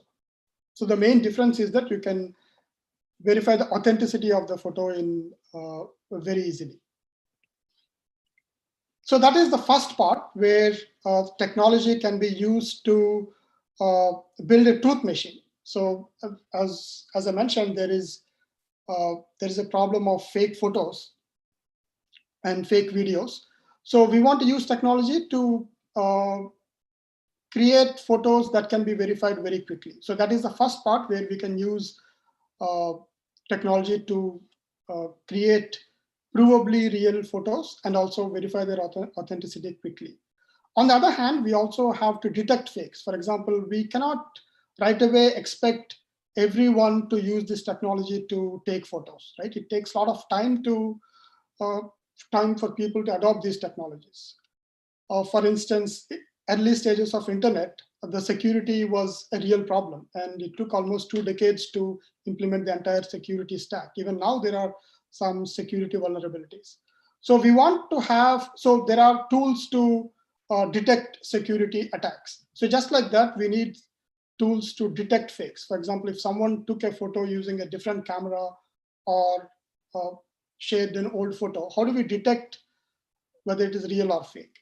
So this is where AI can help. There are several AI algorithms that can be used to detect whether a photo is real or fake.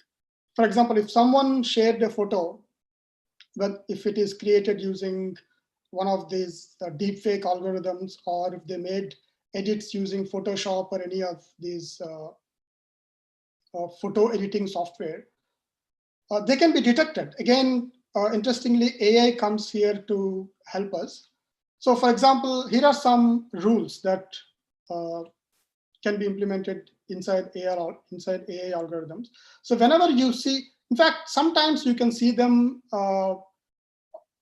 in the videos. Sometimes they're very clear, sometimes they are not clear. So we need actual algorithms to find these anomalies. So for example, if you look at some of the fake videos, if you look at carefully, the boundary of a face are blurred because they are swapped with a fake face. So if you look very carefully, the boundaries of the faces are blurred, or sometimes the skin tone is different. For example, if you look at the first fake photo that I showed you, let me go back quickly because it's very important.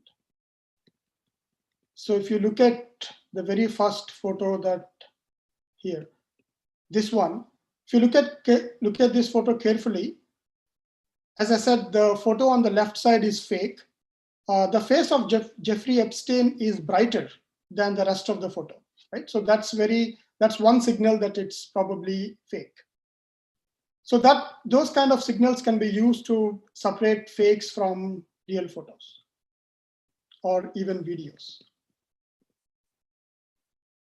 So sometimes the skin tone is different, and sometimes there are flickering lines around neck and hair. There was a video of Mark Zuckerberg, fake video of him was shared online. And if you look at carefully, there were flickering lines around his neck and hair. And sometimes there are blurs near the mouth and tongue and teeth and so on. Sometimes there is inconsistent skin tone, inconsistent voice. And interestingly, people are also using heartbeat. Some voice recording devices can record very minor voices like heartbeat, very And you can use that to detect whether it's real or fake. And sometimes fake photos or fake videos have unnatural eye blinking and breathing patterns and inconsistent speech and mouth movements. These are very hard to detect by a human being, but they can be very efficiently automated using AI. And sometimes you can see crop defects and boxes, inconsistent video quality. If you look at a video and if some parts of the video are changed, they'll have different video quality and different lighting properties.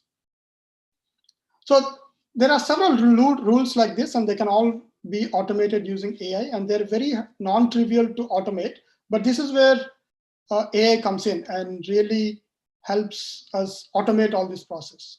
So we have built a technology to automate all this process, and this can be used by anyone, any social media or any media company or journalist to detect whether a photo is real or fake.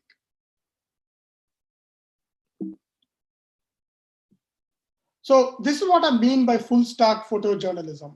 So there should be two parts. One is there should be a source of truth. For example, going forward, we cannot just rely on only detecting. We need some kind of prevention mechanism so that we can verify these photos very quickly. So that's why we have built this truth machine.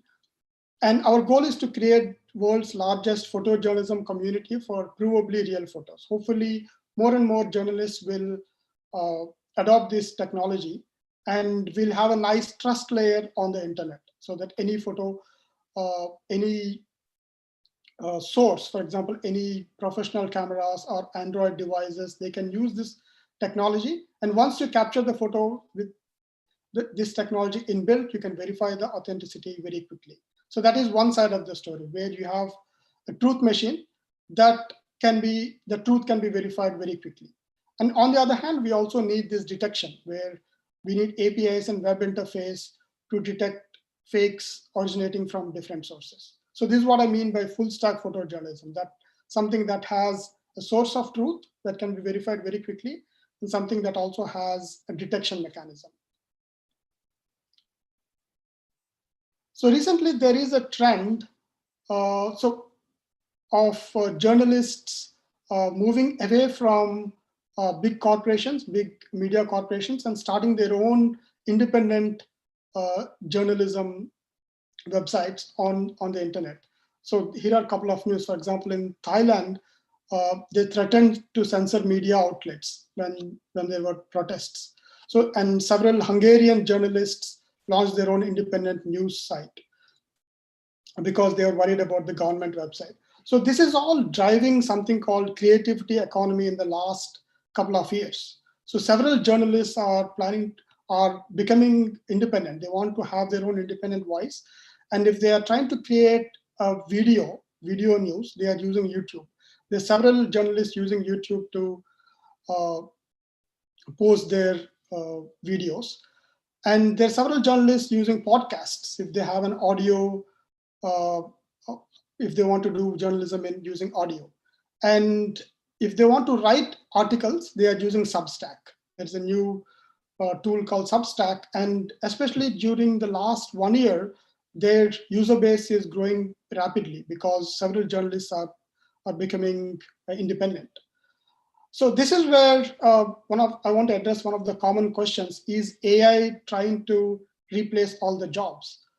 AI is definitely trying to replace jobs in some categories. For example, if you're working in marketing, let's say most of the time you're getting some leads and ranking them based on how probable they are to convert into a paying customer. So those kind of tasks can be automated. Again, if you have a design, if you want to design PowerPoint slides. For example, when I was designing these PowerPoint slides, PowerPoint automatically suggested me several design ideas. So I don't have to hire a new designer to design my PowerPoint slide. So several of such tasks can be automated, but there are several tasks that require human creativity, and journalism is definitely one of them. So when you are taking photos, it's not just about taking a photo, it's about the human instinct, whether that photo is really worth taking. Is there an inspiring story worth telling behind that photo? If you look at several of these award-winning and Pulitzer Prize-winning photos, there is a human instinct when the journalist took that photo. So that cannot be replaced by AI. So all these tools are helping creative people, creative journalists, make their voice heard. So we want to be the tool for photojournalism and true photography. And in the last 2 years, we have seen a very big rise in the adoption of these creative tools. So that's all I have. And these are my contacts. So I want to make it very light and just tell you the two sides of the story on the preventing fakes and detecting fakes, because this is one of the major problems online today. So these are different ways you can contact me. And our iOS app is available, and we also have the fake detection web interface. So if you have any questions, I'm glad to take them now. Yes, thank you, Dr. Shiva, for joining very early morning with us. And there are a lot of questions for you from our participants. And now my colleague Neenu PK shall moderate the question and answer session. Thank you. Hello, Dr. Shiva. Hi. I'm Neenu, and I'll be moderating our question answer session. So shall we begin? Yes, let's get started. Okay. So this is our first question. Do you think political parties are using fake videos of opposition at large to shame them? And do you think this happens in India too? Yes, it is. It is happening. In fact, especially in the last 2 years, I'm spending a large proportion of my time fact checking. So if you look at that Joe Biden video that came out just one day before the election, saying that he is wearing masks in public, but he's not wearing masks on airplane, right? So, and that was shared by politicians. In fact, that was shared by some people that are currently in the White House. It's, I don't know how to even categorize such misinformation. And that has become a very big problem across the world. Political parties, people in power are actually sharing these fake photos and fake videos with the intention to start a misinformation campaign or malign the other party. And especially it's also happening in India. In fact, if I look at all the fake news, if I rank them by country, the number one is India. Number two is probably US. For example, I shared on one slide, I showed you a couple of fake photos. And if you look at the origin of those fake photos, they're actually the first time when they are shared by some politicians on the internet. And this is coming from all sides of the political spectrum. And to be frank, in the last 2 years, when I see all these fake photos and fake videos, I really lost trust, about any content that I see online, especially anything that is potentially political in tone. So it's really creating a post-truth dystopia. So whenever somebody forwards some photo or video to me, I immediately fact check. I don't take things for granted. So the short answer to your question is it is happening, and it is being done by powerful people also. So we have to be really careful. So we have to make these people accountable. So the fact checking after the fact that they already shared does not work, because as I mentioned, fake news spread at 6 times faster than the real news. So the damage has already been done. And then if you're doing fact check later, the actual fact checking news do not spread on social news that fast. So we have to be careful, and we have to have prevention mechanisms. Okay. Thank you, sir. Now we will move on to the next question of the session. Okay.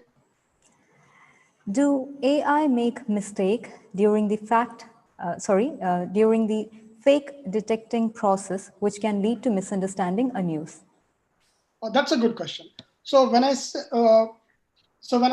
we are using AI to detect fakes, I am personally focusing on preventing fake photos and fake videos.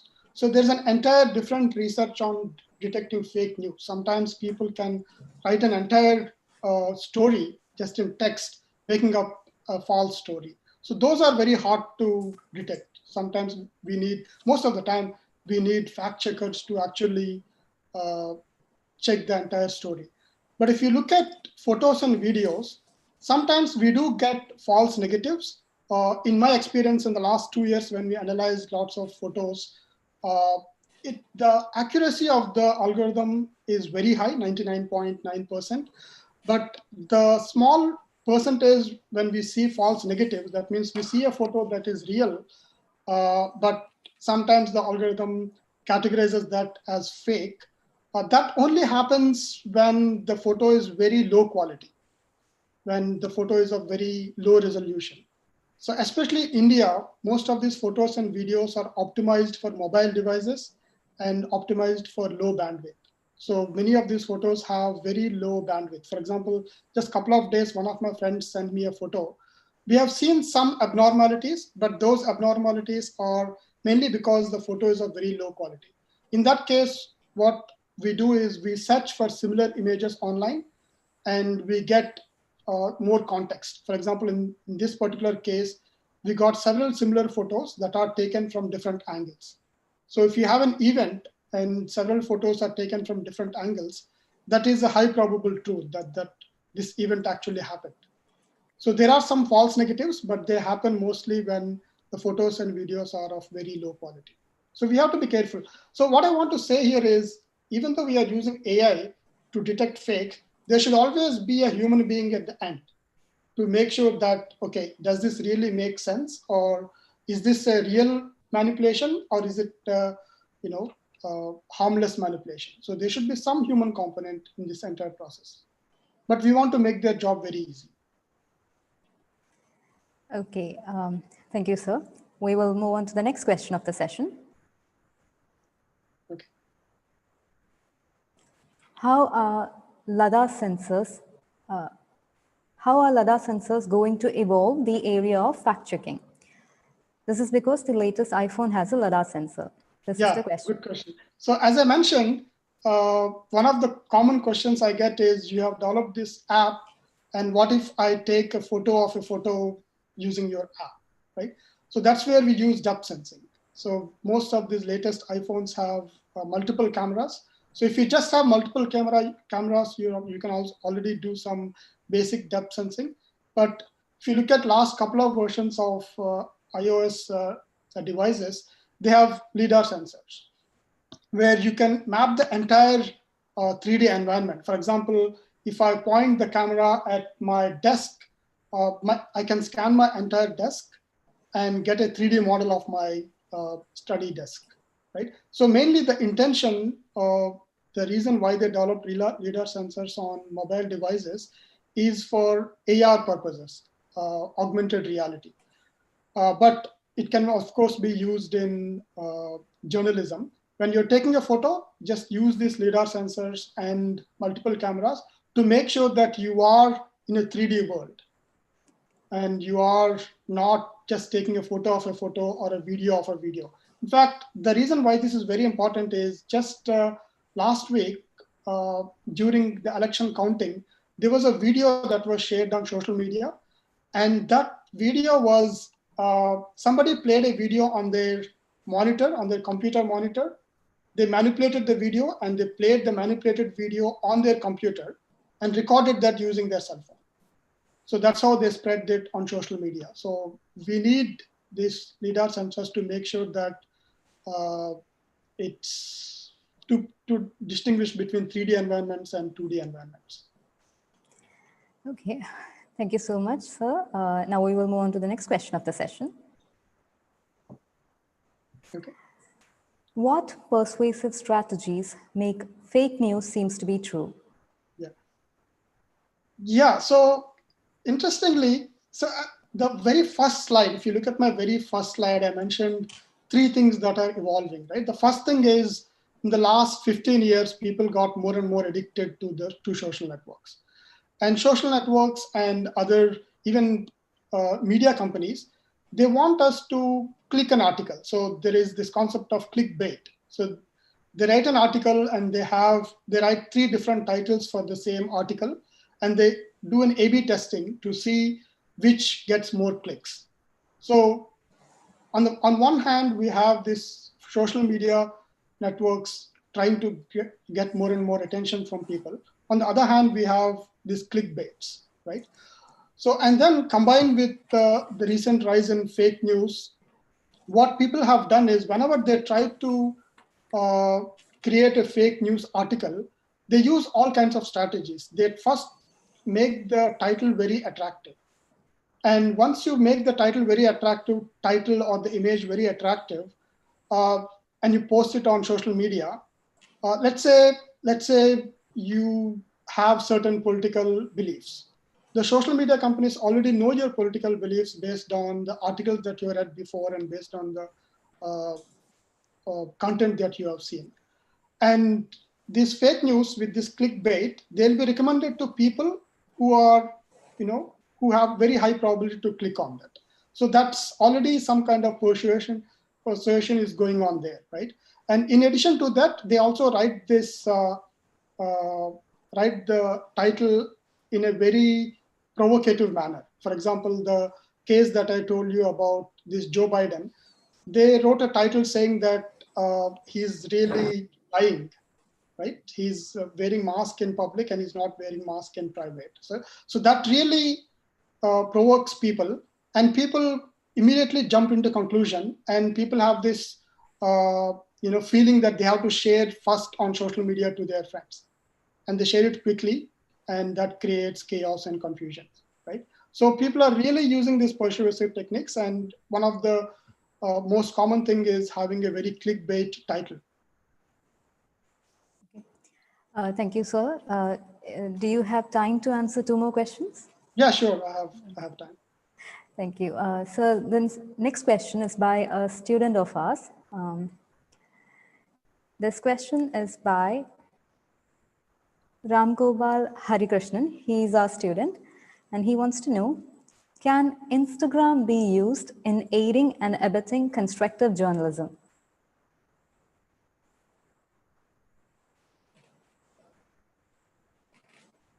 Do you want me to repeat the question?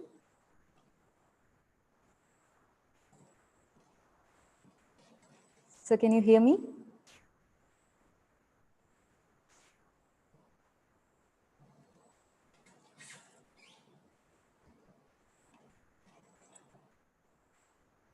Dr. Shiva, can you hear me?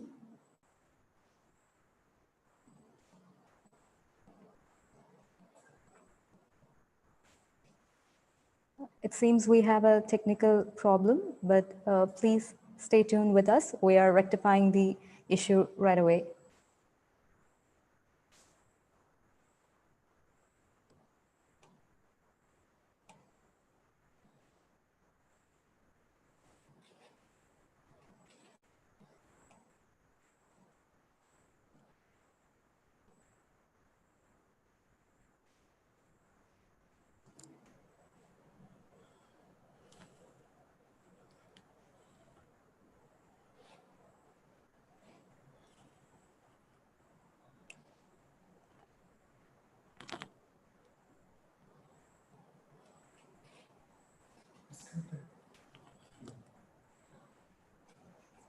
We're sorry, we have a technical difficulty.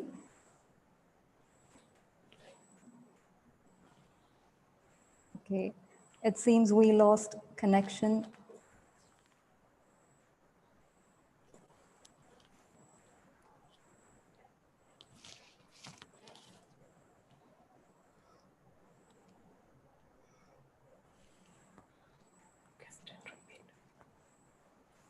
Okay, I'll repeat the question one more time. Can Instagram be used in aiding and abetting constructive journalism? leading and abetting constructive journalism. So give me 1 minute. Yeah, so there are several people using Instagram for to post their photos, but most of the time they are used by photographers. For example, not necessarily photojournalists, but mostly photographers. Again, it can be used. The positive thing about Instagram or Facebook is that they have hundreds of millions of users. So you can really make your voice heard. But the negative portion is also that because there are so many people share their selfies, they have lots of filters, and they share their breakfast photos and personal photos. So the point is the real journalism gets lost in this noise. So that's one of the main problems in most of the social networks. I know several photojournalists or even media companies, they have accounts on Twitter and Instagram, but their voice is really getting lost in all the noise, right? That's the main problem. Of course, those tools can be used. So that's why we have developed one tool mainly focused on journalism, on true journalism. Okay, thank you, sir. Sorry, we had a technical disturbance in between. We're extremely sorry for that. Shall we move on to the last question of the session? Okay. So this is the last question. What are the precautions to be taken by us from becoming a victim of fake news or propaganda attack? Yeah, very, very, very important questions. So here we can build all these kinds of technologies and prevention technologies and detection technologies, but finally it's up to the human being to really distinguish what is real, what is fake. So I want to give one example. This happened maybe 1 year ago. This was an incident in India. Without going into the details of actual incident, there was a fake news about some event, some protest or something that was posted on WhatsApp, and people really believed it, and they actually went to that location and fought with each other, and a couple of people were killed. Right, so it started by this fake news campaign, and it actually killed real people. Right, so ultimately, people are responsible to. People have the choice how to react to this fake news. So one advice I strongly give to people is whenever you see an article that is a clickbait or potentially polarizing, don't immediately share it. Do not share it. Wait for some time, maybe wait for a day before sharing it, and do your fact check.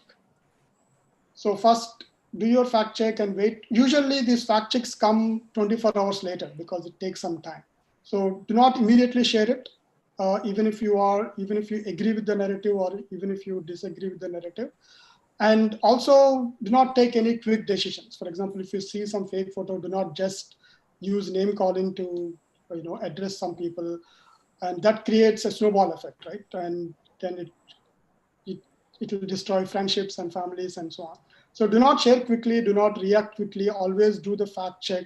And there are fact checking websites online. Always wait for 24 hours before you come to any conclusions, and also control your anger. I guess some of these are actually made to make people angry.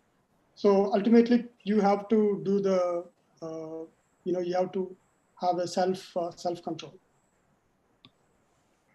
So that was the end of our question and answer session. Thank you so much, Dr. Shiva, for taking time to answer all the questions. Now, I'll hand over the session to Manju ma'am. Thank you. Thank you.